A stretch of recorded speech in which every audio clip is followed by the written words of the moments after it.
Welcome back to Tears for Fears. I'm your host, Megan Schaub. You can follow me on Twitter at Megs08DFS. And I am again joined by a very special guest, Remy Cote, who has joined me in the past to talk about Tears strategy. Remy, thank you so much again for joining me today. How are you doing? Not too bad. Hey, Meg, I'm glad to be on again. Thanks for having me. Absolutely. He's got his DraftKings sweatshirt. He's ready to go. No, but Remy is, he mass enters tiers slates. He's a very successful tiers player. He's a very successful tiers player on the full slate, short slates, you name it. This is a guy you should be listening to. So if you haven't caught the episode Remy and I taped a few months ago before Thanksgiving, we taped a short slate, we taped a strategy show, and we taped a short slate strategy show. I recommend both, but this would be a good time to watch the short slate strategy show because we went all into all the nuances of short slate strategy. And we'll kind of do a quick refresher on that before we get into this special wildcard weekend.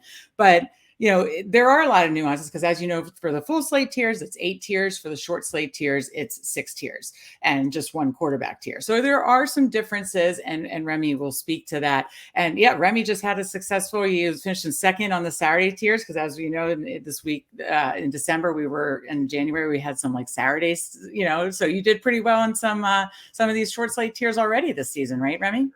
Yeah, I did. First 15 weeks of the season were really bad on the afternoon and primetime slates, and those are usually those are great short slates too. Yeah. And I had some success. I think it was on week 16, or I finished first and third in the afternoon slate. Okay. And yeah. I finished second just this Saturday. It was a split pot 4-way. Right. Yeah. Okay, that's right. You said you're out with your friends and you say, "Hey, I finished in second in the Saturday tiers." That's a great way to spend a Saturday. Perfect. Yeah. I remember what week was it? Where I was chasing you in the Buccaneers game that I needed Mike Evans to score, right. And Rashad White scored, and I see Remy's name at the top multiple times, and I'm chasing him. I'm like, oh, if I get a Mike Evans touchdown, I think I could maybe at least tie with him. I'm trying to do the math in my head. Comes down to the last play, and it went to Rashad White, and I had a nice finish. But I know you finished in the top 5 that night, didn't you? I think I finished first, but it was split 5. It was a split first, but sure. I was going to say, okay, second. I'm not sure. I was going to say you were either first or second. You were up there because I remember I saw you up there the whole time, and then the Rashad White touchdown happened, and I think it was like one of your other lineups, like jumped. Yeah, I flipped myself. Yeah, it wasn't the prettiest win, but we'll take it anyway. It works, yeah. And I messaged you a DM, and I was like, "Congrats! I was watching you that whole time, rooting for my Mike Evans and watching you the whole time." So no, that was a primetime slate, which is obviously 2 games. So these short slates are 2 to 3 games.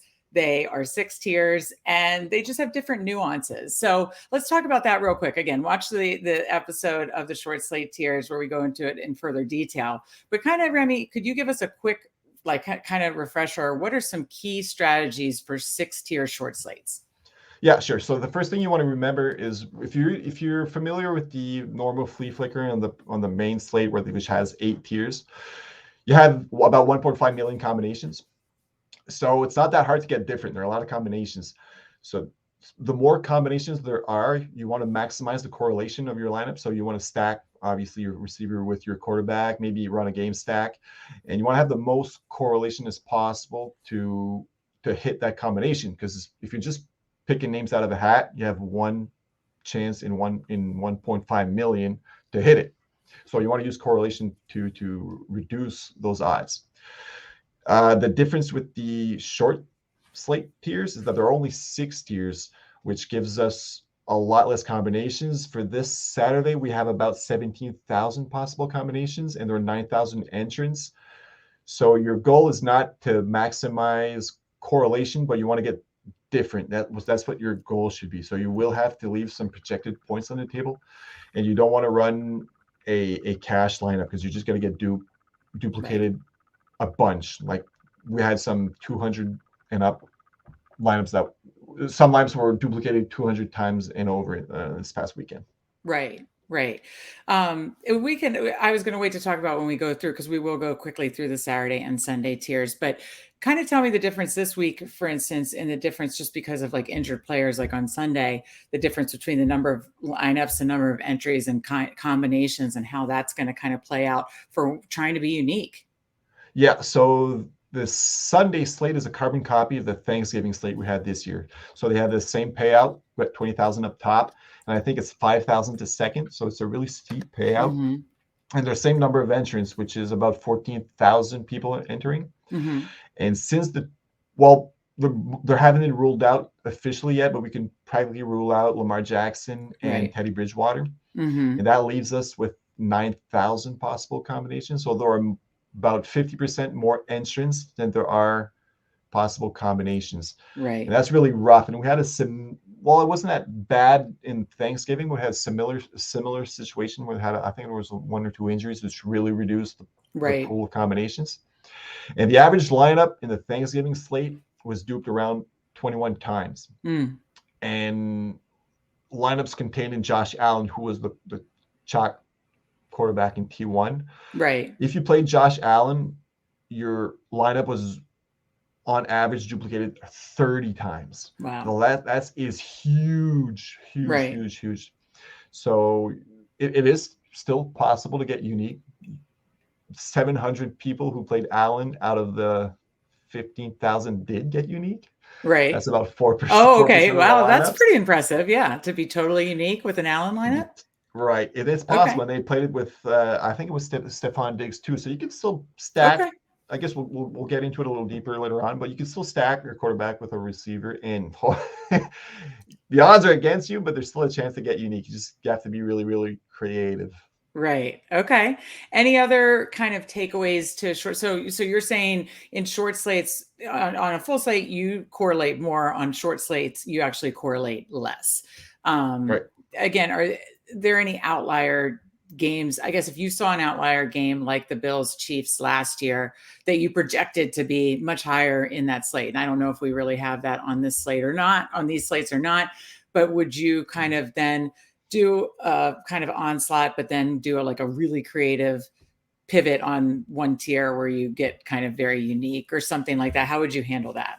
Well, you need a really extreme situation like a snow game in Lambeau, where a very low total and like very low versus very, very high or something. Right. Or Minnesota in a dome or something like that. So that would be the obvious way to go. You could still pull that off in but then that everybody would still, all the ownership would be to the high total game anyway, so it's hard to get an equilibrium. Where I'm going with this is you can still pull it off, especially on Saturday. Sunday, I don't think you can. Sunday is really tough this week because of the guys ruled out and the less combinations. Yeah, and so many people in the pool. Right. So that will be hard. Okay. So again, less correlations, generally speaking, on short slates. Any other key takeaways that strategy-wise, game theory-wise, before we kind of dive in and look at these together? So if we go into game stacking, it's a popular strategy in the main slate flea flicker where there are 8 tiers. So if you game stack, technically that should take up 4 of the 8 slots. So you still have 4 slots to use to get creative, which is a lot. Mm-hmm. Whereas when you only have 6 tiers, 4 of those slots are taken up by your game stack. Right. And you only have 2 slots that get different, which isn't a lot. So not a lot of people actually do game stack. Like I mentioned in our strategy show, the people who do all have the same lineups. Right. So that's why I sort of gave up on game stacking on short slate. Right. And the other. And it obviously worked this past Saturday. So. Right. Yeah. Right. And the other game theory aspect of this is that games have different start times. And I talked about this in the other show, and I can't stress this enough. It's a huge edge. Practically your only edge on Sunday, I think, is late swapping the games that haven't started yet. Mm-hmm. And using late swap to lineups that are drawing dead really go even more contrarian. Right. And actually, there are 2 reasons to late swap. That being dead lineups, you want to get more contrarian, right? Or lineups are going really well, and you have a contrarian player. You want to late swap to a more chalky player, so you keep your lead. And the other reason, I think there are 2 aspects. There's win equity, which I just mentioned, and there's min cash equity, which is tough to differentiate. You might be drawing dead to win the tournament, but you're still alive to finish to min cash. Sure. So if you're looking at your lineup, I got no chance to win. I'm just going to swap off the chalky player and put a contrarian player. you're just hurting yourself because you're not going to win anyways. So you're just hoping to at least min cash with that lineup. So keep your chalky player if you're still hoping to cash, but have no chances to win. Keep that chalky player and hope to min cash. So you would swap onto a contrarian player if you're live. weren't at the top, but you're live to get to the top with exactly. a contrarian play. And you're a little behind or a point or two behind. You're still right. live. That would be a good strategy, or at least maybe not necessarily win, but at least go up in the standings. Right. Whereas, we all know how the payouts are. I mean, they're fat tailed. So min cashing in long term is actually good for your ROI. Even if you don't win, you still want to min cash. Right. Of course. But I think Remy brings up a good point is like Thanksgiving, like this super wild card weekend, we have, Saturday, 2 different start times, Sunday, 3 different start times. And so take advantage of that to, find that edge. I think is an important takeaway. So now you want to jump in and look through, again, you mass enter, I run about, on any given week, 10 to 20 lineups. And so it's different. Some people are only doing like 3 lineups. Obviously it's going to be different for them as far as probably the players they choose or the ways, strategies they want to kind of play it. But maybe we'll just talk through each tier as maybe like kind of like this is our favorite, kind of favorite play, and this might be a good contrarian pivot. Sure. Does that something like that work? Okay, so let me think. I got DraftKings queued up. Let's jump on over there.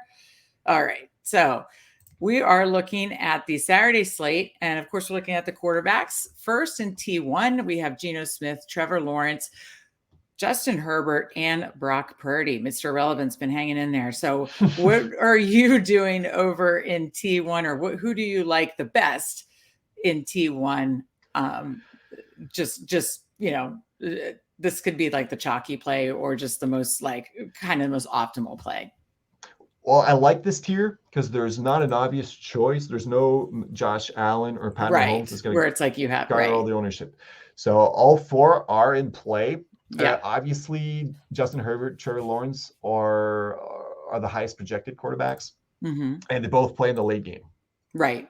That might not be relevant now. It might come a little later. We'll talk about it. Why? Right.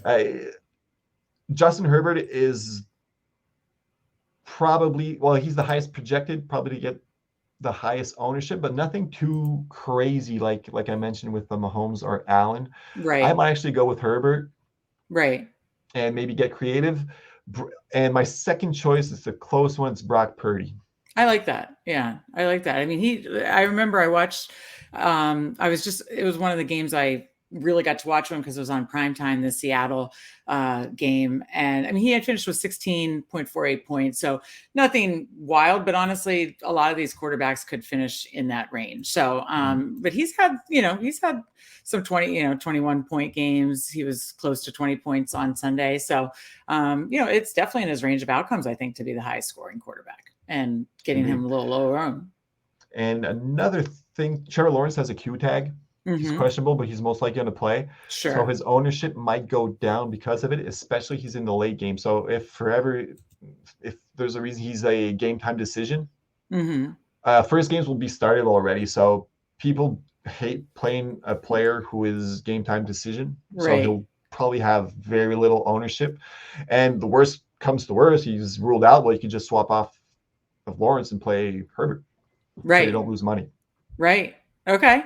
Well, we'll put him in there for now. But I think that was good talking through, just the different ways of like optimal, kind of contrarian and where you can make pivots. So on to tier 2, we have Austin Eckler, Christian McCaffrey, Keenan Allen, and DK Metcalf. So, I mean, to me, it's Christian McCaffrey or Austin Eckler as far as just kind of the floor ceiling combo. But I'm thinking everybody's going to think that. Is that kind of where you lean to? Yeah. McCaffrey's going to get only ownership. Maybe not all of it, but he's going to get the most out of these 4. Right. I play Metcalf only with Geno Smith or in a situation where I really like to get contrarian. Sure. I definitely think he'd be the lowest on, right? Yeah, definitely. Oh, yeah. Yeah. Yeah. definitely. Yeah, I would say ownership would probably be lowest to highest. It would be probably Metcalf, Allen, Eckler, and McCaffrey, right?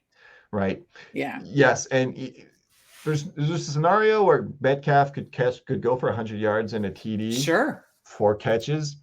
It's still possible, but so are the other three, and the other three all have such high upside I know. where reaching 20 points is possible for Metcalf, but reaching 20 points and the other three get less than 20 points is kind of far-fetched for me. Mm-hmm. So Metcalf, I use him only as a way to get contrarian, Right. or with Geno Smith. Got it. Okay. And then would you just eat the chalk here and go Eckler or McCaffrey in this tier and kind of get different other tiers? Because that's what I lean. But what are your thoughts? I don't think there's a wrong answer. Another Lawrence Allen combinations might be much lower than Herbert Allen combinations will be high, obviously. Right. Right. So that might be another way to get different. Sure. And I'd actually go for one of the running backs, either Eckler, and hope that he only gets rushing TDs and he doesn't catch a TD to give points to the quarterback. Same thing with Christian McCaffrey. So I pick one of the two. Okay. Since Eckler's coming a little lower owned, we'll put him in for now. But I think I'm going to have a lot of Eckler and McCaffrey and find ways to get different other places. But Right. Oh, yeah, there are. There are exactly. So yeah, as we're looking through here, we're in tier 3.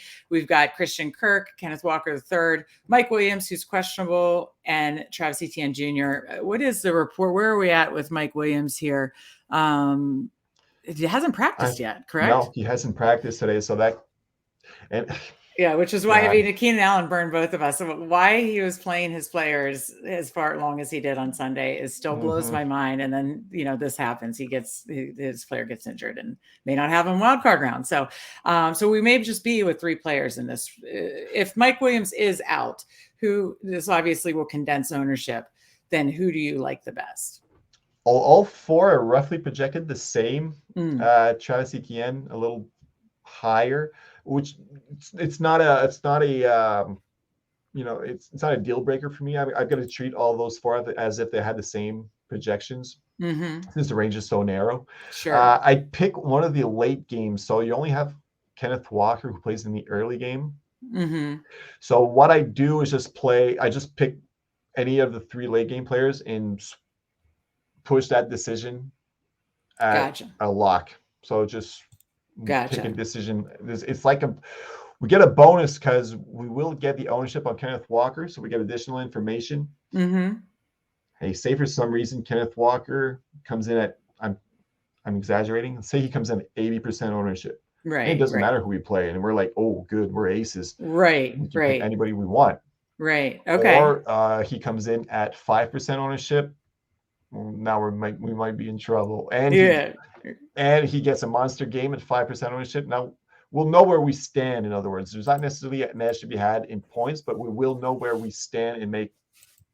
Right. I mean, I think Kenneth Walker is still absolutely in play in this tier, and I mean, I tend to lean towards Kenneth Walker and Kirk the most in this tier, just because even if Mike Williams plays, I have to wonder, his effectiveness. But yeah, you have to consider all this game, like you said, the game theory and the pivots and that kind of stuff. And that's what's great to walk through this with you. So let's jump over to tier 4. We have a Tyler Lockett, George Kittle, Brandon Ayuk, Deebo Samuel, and Zay Jones. And, I do see San Francisco gain a lot of points, and we have 3 49ers in this tier. Who do you lean to as like an optimal play in this tier? And who do you lean to as kind of a more contrarian, but still kind of plus EV play? This one's a tough one. Zay Jones, would you mind popping up his he had that explosion game. He had a great game against Tennessee, and then exploded against Dallas, and then since then, has been quiet. And you can't late swap in this tier. You're stuck with whoever you have. Right. Okay. So that's the other thing. So if you pick Zay Jones, there's no change in there. So exactly. Right. So we have Christian Kirk. I'd skip Zay Jones for this one and Mm-hmm. maybe go with Debo. He's the Right. highest projected, Okay. might get High. the least ownership. Okay. So you have him as the highest projected points, but least ownership of the 49ers. I think so. I don't really have I think the ownership will Yeah. really be spread I out think it on will this be one. spread out. I could see Kittle getting a lot just because he's been putting up massive numbers with Purdy. I mean, optimally, I probably do like Kittle the best, but you make a great point about Debo, and especially if you're not playing McCaffrey, I kind of like the Debo play there, especially coming in at lower ownership. This is the tier. If somebody is playing 10 lineups or less, say you're playing 5 lineups, Right. instead of having one of Geno Smith, one Trevor Lawrence, one Herbert, and one Purdy in tier one, Hmm. I bake 5 lineups with Trevor Lawrence or Herbert, either one. It doesn't matter because you can late swap. I pick Right. 5 of those and have an exposure of each player in T4. Yeah. Yeah. No, I have some of those tiers, especially in short slate, where it's like, you know what, I'm going to run the same lineup, but just rotate through some of these guys in one particular tier because I like the rest of the lineup, something along those lines. I get what you're Right. saying. And Because I think you that will makes be sense. spreading yourself thin somewhere. If you're playing 5 or 10 lineups, you're spreading yourself thin. And if there's an area to spread yourself thin in, it's tier 4. So you want that's where I want to get the most exposure to, especially that you're stuck with those players anyway, so that you can't late swap. Right. Right. Okay. Okay. So let's look over at tier 5 here. This is where we get some more players. We have Josh Palmer, Evan Ingram, Eli Mitchell, Gerald Everett, Marvin Jones Jr., Noah Fant does have a Q tag, and DeAndre Carter. So, how are you handling this tier? If I Last week, Evan Ingram and Zay Jones were in the same tier, Mm-hmm. and I had Zay Jones projected higher than Ingram, and Ingram got all the ownership, if I'm not Mm. mistaken. Let me pull it up. Yeah, because he had been putting up some. Well, he had three It was really similar. solid games ago. He had 30% ownership, and Zay Jones had 25, and I had Zay Jones projected higher. So I think this week will be the same, where Evan Ingram will get the most ownership out of that tier. He's also Mm-hmm. the highest projected. Right. And Marvin Jones might win you a GPP. So Yeah. when you're once you get your lineup, you have to go player by player and say, can this player win me a GPP? Yeah. Can Justin Herbert win me a GPP? No, he can't. Not on his own. You gotta have to get different because he's Right. 40% of the people. But if you look at Marvin Jones and he has monster game, can Marvin Jones win me a GPP? He might. Right. He might. Yeah. If he gets in He's he spotted gets in the before. end zone, like if he is getting 6, 7 targets the last few weeks. So, if he happens to obviously rack up a little more yards, get in the end zone. Yeah. I mean, I definitely think he can win this tier and at an incredibly low ownership to help win you a GPP. I totally get what you're saying. Who would you? I mean, that's a great contrarian play. Would you? Yeah. And I love it.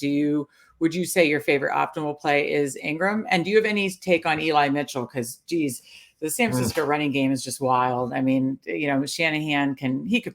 I feel like take any guy off the street, put him in at running back, and he'd score 2 touchdowns. So, any thoughts on Eli Mitchell?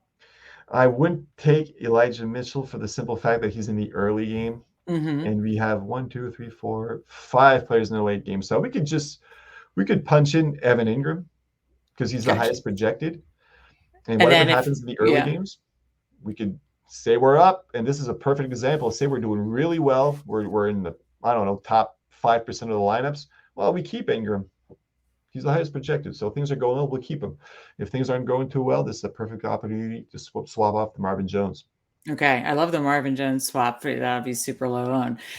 Okay, let's finish out in tier 6. We could just talk about, again, some optimal plays, some of the contrarian plays. Here's the thing with tier 6, and you and I have talked about this, I think, in the strategy shows. Tier 6 on short slate is like the Wild West. Like, it is guys that could get a 0. It is guys that could get just 1 or 2 points. It's, sure, some guys could pop off for a long touchdown and absolutely drastically separate themselves. So you have anywhere from a 0 to it could be a very thin margin. How do you usually like to handle tier 6 in general? And who do you like in this tier 6? Tier 6 is, I usually lean on projections the most because for the simple, well, maybe I don't know that much about football. So come around week 19, I start to get a sense of the player names, first of all, player and positions. Early in the season, I'm fresh off baseball. I don't follow the offseason trades. Week one, Right. I have to look up positions. So I come to tier 6, and some names I don't know. I don't know what team they play for. I don't even know Oh what yeah, these positions they guys play. are way down the totem pole Right. on their teams. That's how So tier 6 is. Yeah. if you're a football buff and you know exactly if Debo Samuels is playing, who does that hurt? Does that hurt Juwan Jennings or Ray Mm-hmm. McLeod? Maybe you have Right. a clear picture of who Mm-hmm. that helps, who that hurts. I don't, so I have to use projections. Right. From my understanding, Debo playing, it really hurts Ray McLeod. Mm-hmm. He's actually projected for 0. He might not Okay. actually play Right. or Right. even see a snap. Right. So that's why I use projections. Maybe you follow Yeah. Yeah. football Zero. more than I do, so you probably have a better sense of who actually will be on the field. Yeah. That I being mean, said, Colby Parkinson, that's tight who I was end, going is to actually say. That's exactly who I projected was. not too bad. Okay. Yeah, he's his last few games, 4 targets, 7 targets, 3 targets, got in the end zone, one of the last 3 games. So, I think he's got probably actually the safest floor and actually could potentially have a ceiling. I mean, especially if Noah Fant were to be ruled out, he would become chalk, I would imagine, because then he would be like tight end one. It's still going to be, again, wild in a slate like this. But no, I definitely, Kobe Parkinson is the one I definitely like the most. I don't know if he's going to garner the most ownership because, like you said, tier 6, a lot of people lean in the projections more. Are there any ones that you see coming lower on that, could still spike? I mean, I want to say maybe a Donald Parham Jr. or Jermichael Hasty, but I mean, tier 6 is always like this in short slates. It is wild. I remember last year in the playoffs, I played a lot of Demarcus Robinson in that crazy game, and I think he was just running wind sprints. And I'm like, how in a game with this many points did Demarcus Robinson get like base 0, I think, or maybe he 0. got like 1, or like 1 catch. And I'm like, Those are the there was worst. like 100 points scored. What's going on? So yeah, it's tough. Tier 6 is always tough, but it is where you can kind of get your edge. So any other edge? I mean, I like Parkinson probably the best in that tier, but any other guys that you like? If we're playing Brock Purdy, Justin Herbert as a quarterback, I'd go with Jermichael Hasty. Mm-hmm. I have him highly projected. Well, highest projected For 6, yeah. for tier 6. Right. They mix them in. Yeah, they still give him attempts and even a couple targets. So I Right. would say, yeah, he would be my next favorite play in this tier for sure. He got really low ownership last week. Okay. Probably get low ownership again. He's negatively correlated with, we have Trevor Lawrence, so Yeah. not play Jermichael Hasty. I think our best bet might be Colby Parkinson at this point. Yeah. Yeah. I like that. I like that. Not pretty, Well, but yeah, it never is though. It never no. is. Okay, well, I'm going to go over to bring up the Sunday tiers. While I'm doing that, remind people that which players are potentially out on Sunday. So Lamar being one of them, and then let's see, I'm pulling it up now so that we can. I think the only two. Oh, and then Bridgewater, you said, Yeah, right. And that's what makes tier 1 is basically all the out. I mean, so I assume it's gonna. What would you say? So here we have. We'll just jump right to it. We have pulled up the Sunday tiers. We're looking at tier 1, and to speak to what Remy's talking about, if both Jackson and Bridgewater are out, you've just got Josh and Joe Burrow, which they would have garnered probably most injured or ownership anyways, especially with Lamar coming off the injury. But at this point, well, what's it going to be like? 60-40, 70-30, Allen? Like, what do you see? I mean, do you get any edge playing Burrow here? I don't think so. I don't think you get an edge playing either one of them. I think it's going to be 66-33. That's my feeling. Okay, so it's just going to be slightly a little bit more to Allen, in your opinion. Oh yeah, because if he's high, he's 6 points. Well, I have him 5 to 6 points. More projections than Joe Burrow, but people will play Joe Burrow just to get different. And you only have, like I said, you only have 2 options. So right, and you're stuck with those 2. Also, exactly. You're going to have to get different somewhere else, basically. So you know where you stand in P1 as soon as lock starts. Right. Oh God, the thing that scares me about Josh Allen is that they might blow out Miami with a 3rd string quarterback. Waddle's is questionable. Yeah, Uh, Miami's just got Mostert's questionable or out. I mean, they are just Miami's just riddled by injuries, unfortunately. I mean, it's sad because they deserve to make the playoffs. They're a good team, right. but they are just coming in the walking wounded here. So you would I mean, I guess put Joe Burrow in for now, but you just kind of gotta I'm probably going to go 50-50 on the two yeah, that or makes close to sense. it. Right. Right. No, I mean, I think I will as well. That makes a ton of sense. Let's talk about the other tiers because here's where we can get a little edge or try to find edges. So in tier 2, we have the stud receivers: Justin Jefferson, Tyreek Hill, Jamar Chase, Stephon Diggs. Obviously, Diggs, Chase, Jefferson stand out the most as optimally being the highest scores just because of who they're playing and who their quarterbacks are compared to Tyreek Hill playing with a third string quarterback. But you have to think he'll come in at very low ownership, right? Yeah, absolutely. And they're all projected really close. I have Jefferson a little higher projected than the three others, but it's practically neck and neck. Okay. So And would why did they you put Cousins in tier 1? Just hit me. Oh, yeah, actually, that's a great point. Maybe What because he has the narrative, which drives me insane. Because every time I play him in the afternoon or evening, he chokes. he when night falls, and the lights go on, and Right. he I don't know, something happens. I have at 1 o'clock. Kirk Cousins is your guy. 4 o'clock in the evening, look out. I don't know. That is honestly odd, especially knowing that Lamar is coming back from injury and the Miami injury situation, because there was still, I mean, Tua didn't get ruled out until the other day. So yeah, that is wild actually. So would you, I mean, if you're running 3 lineups, let's say, would you take one shot and say, you know what, it's the first game, but I'm just gonna put Tyreek in here. I'm gonna hope he goes off and somehow is the guy in this tier at like 10% ownership, because I have to imagine he's coming in super low on compared to the rest of the guys. If you're just doing a couple, would you do that in one to try to get your ownership leverage there? Yeah, you bring a good point. That's what that would be a good strategy. For one reason, you're hoping that the game isn't a blowout. You're hoping that the game is actually close.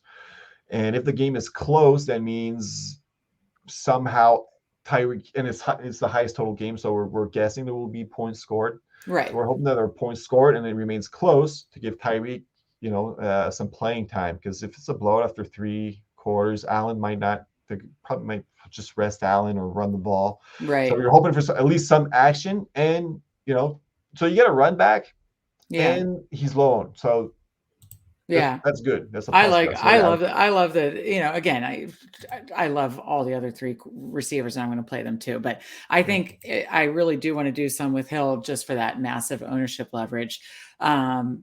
Okay, so over to tier 3, we have Saquon Barkley, Joe Mixon, Jalen Waddle, who is questionable, and Dalvin Cook. Who's your favorite play? Who would be your contrarian play? Contrarian play, definitely Waddle. For the same if he reason that we're goes playing right, Hill. yeah. Would you do them in the same lineup though? I feel like that would be hard for them to both get there. God. Normally, no, but considering that like I mentioned, there are only 9,000 possible combinations, and the average lineup will be duped 30 times. I would. So yeah, that's a way to get incredibly unique. Yeah. Especially not with Bridgewater. If Bridgewater doesn't play, and yeah, exactly. No, I see that. Yeah, I absolutely see that. Well, okay, so that's the contrarian way. What's an optimal? Who's your favorite optimal play in this one? Would it be Barkley? God, me and Barkley. I hate Barkley. I can't get on the right side of him usually either.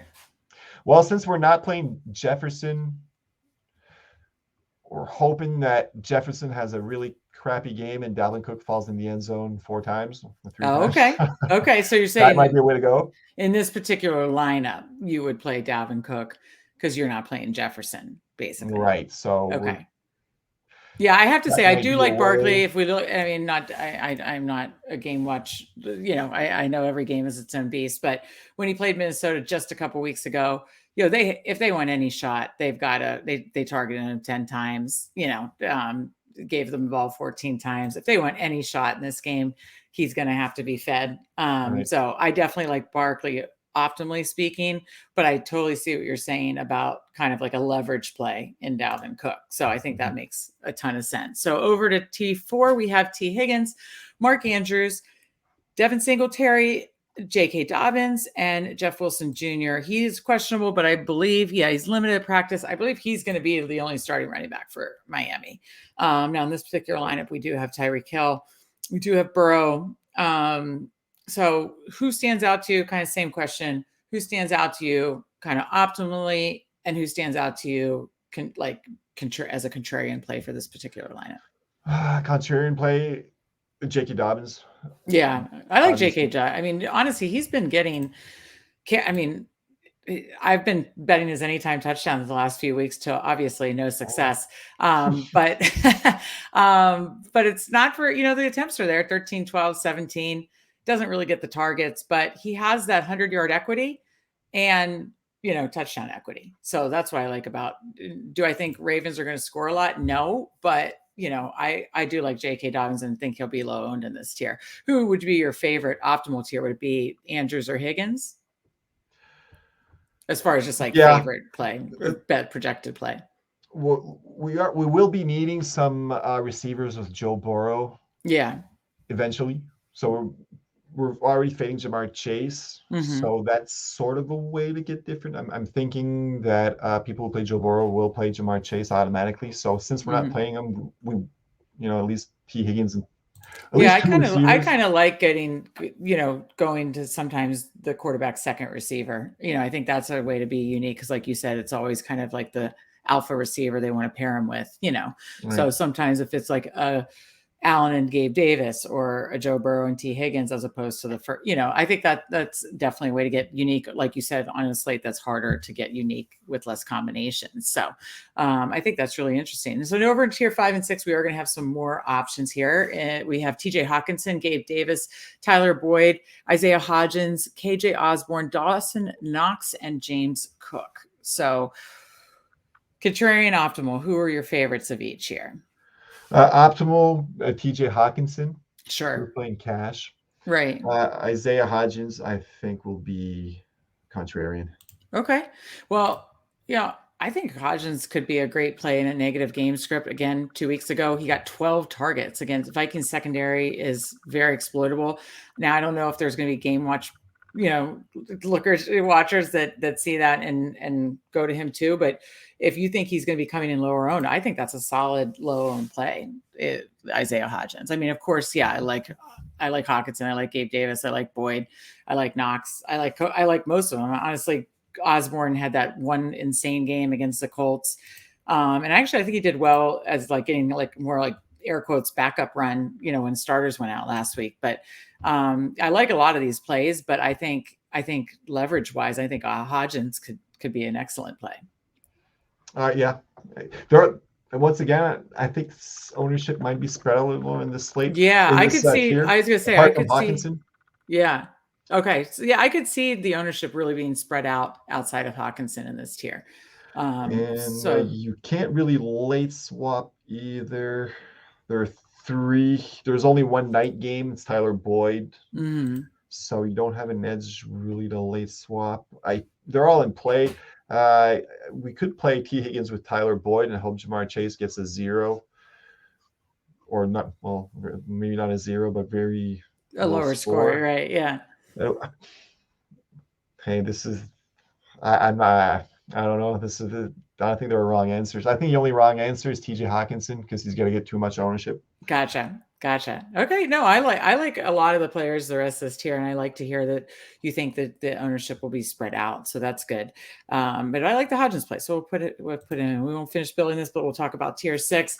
We have Adam Thielen, Darius Slayton, Hayden Hurst, Isaiah McKenzie, Richie James Jr., Daniel Bellinger, Isaiah Likely, and Alexander Madison.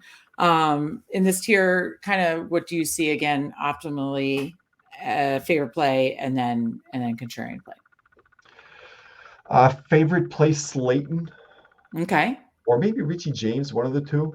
Okay. They're projected roughly the same, and I don't think the Giants. They rested their much respect in the playoffs. I don't think people are going to gravitate towards Richie James. No, we did have necessarily. Hodgins in the other one. Would you play two We Giants receivers in the same lineup? I would never in the main slate 8 tiers flea flicker Right, or the right. Saturday slate. I wouldn't do that either. But on a 3 game, Sunday, you would consider it? everything is in play. Yeah, Okay, yeah, just because of how totally. things are condensed. I get what you're saying. I get what you're saying. Right. Okay, so who else do you like as kind of some leverage plays here? I play leverage. Alexander Madison is projected for like 3 points. I don't understand why. I maybe give him a little more projected points. Is he? He's not. He doesn't have a Q tag, does he? No, but I No. guess they're just thinking he's just going back to that full backup role where, it would be like a fluky touchdown, Right. like if coming in for Dalvin Cook or a Dalvin Cook injury. I'm guessing. And Isaiah likely had a great week last week, but that was with Mark Andrews out. I think with Mark Andrews in, he still could get there, theoretically. It's not like the Ravens have a lot of receivers to pass to. It wouldn't be the craziest idea, I think, going likely, even with Mark Andrews in, especially that the Huntley, I assume, will be the quarterback, because their third string quarterback was terrible last week, but likely got peppered. I think that's kind of interesting too. So, and if we're not, yeah, and we're not, we don't have, I forget his name, the Giants quarterback, Right. Daniel Jones. We Dan don't have Jones Daniel isn't. Jones. So if one of these guys gets a touchdown, it doesn't hurt anybody. So Right. Right. we're not losing ground to anybody. For example, Isaiah McKenzie gets 2 touchdowns, and we're not playing Josh Allen. Well, we're getting even though you're playing Josh McKenzie, you're losing ground to Right. 60% of the field, and so that Right. really hurts you. And same thing with Thielen. Thielen plays. Cousins isn't in play. Right. So that's one way to look at it. That's interesting. No, it is interesting that those quarterbacks, their quarterbacks, are not playing in the Minnesota Giants game in this tier. Like, their quarterbacks won't hurt you if you don't have it, but you can gain the edge of the receivers. That's interesting. Yeah, I mean, So that's I'd what's rule out interesting is McKenzie because of okay. that. Yeah. No, that makes a ton And of sense. Yeah. and we could play Hurst. And if things go not as planned, we could swap off Hurst and play Likely for a Mhm. long shot. Yeah. Yeah. And this I is a think long shot. Yeah. No, I like that. Honestly, I think something like that, either you load up on the Vikings Giants game because you're saying that, indoors high total, but yet people don't like these quarterbacks necessarily, and the quarterbacks aren't in the tier one to hurt you. Or you could play Hurst, kind of an optimal play if you're doing well. And if you're, want to kind of have a leverage play, you could swap on to Likely, Right. something along those lines. So, all right. Well, I think, we talked through a lot of the, Saturday slate, the Sunday slate. Any final thoughts for the people on Wildcard Weekend and the short Sure, slates this especially for weekend? Sunday. If you're comfortable with the lineup you're building, it's probably a bad lineup. Like I just look at the lineup we build, and I'm like, ugh, it's an ugly lineup. But you know what? If it's ugly, it probably has a good chance and it has upside and it will get unique. So if you're That's a following great way your to say lineup, you're it. like, oh, it is, yeah, and it's actually hard to go through with it, especially if you're playing just one lineup. You're like, Right. just throwing it in the garbage. But no, you're not. If you're gonna play that lineup, just play a cash game. Right. We Right. want to go for the $20,000. We want to win it, and it's 5,000 the second. So you want to finish first, and in order to do that, you need an ugly looking lineup. Right. Right. No, that So, makes sense. That makes a ton of sense. And I mean, I'm still going to have my tier core plays up. And, again, when I put like sprinkle or fade, like if you're running multiple lineups, obviously that doesn't apply to, or excuse me, mass entering, that doesn't apply to you. And of course, if you need to pivot and be contrarian, that doesn't apply to you. Like, you could definitely go to some of these plays, and maybe I might, especially in these short slates, like note the ones that could just be like really live contrarian plays, because I think there are some like bad contrarian plays, and then there are some good contrarian plays. So right. so yeah, I'll try to break it out like that. But thank you so much for joining me again. This was fun as always. I mean, It was. this is now what, like our third or fourth show, and Yeah, I think so. yeah, it's been a great time this season, and so maybe we can make it a regular thing, and each football season. And you're still been doing the NBA tiers too, right? Yeah, absolutely. So I gave up on hockey earlier on this season. Hockey was always was my go-to sport, and I've sort of migrated to NBA. Okay. How have you been doing this season? I started off really well. I think I won like 3 in the first 5 days. Oh my gosh, that's a hell of a start. Yeah. Yeah, it was a great start. I had a losing season last season. Okay. In NFL and NBA, so things turned around this season. Nice. And it's been slim pickings ever since. December was rough. Okay. I was first in the late slate last night, which nice. Oh, congrats. Thanks. Yeah, it's a good week. Was a pot for 2. Yeah, it was. Yeah, I'm still down for the month of January, but hey, you got time. You got time. I got time. You got time. Game. That's right. Plenty of NBA slates.